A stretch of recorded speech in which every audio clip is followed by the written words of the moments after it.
आपण ज्या व्यक्तीला कॉल केला आहे ती आता दुसऱ्या कॉलवर व्यस्त आहे.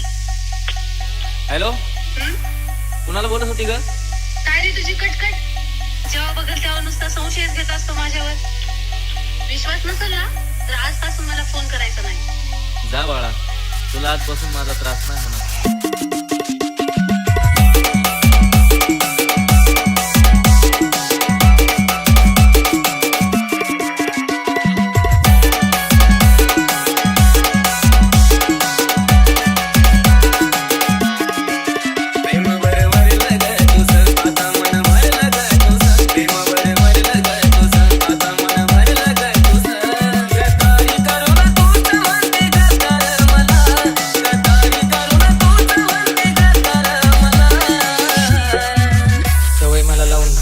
दुसऱ्याच्या आयुष्यात जगत होती. लांबच आहे आता मी तिच्यापासून, जी दुसऱ्याची असून सुद्धा माझ्या हृदयासोबत खेळत होती. बालाजी जाहिरे, बालाजी जाहिरे.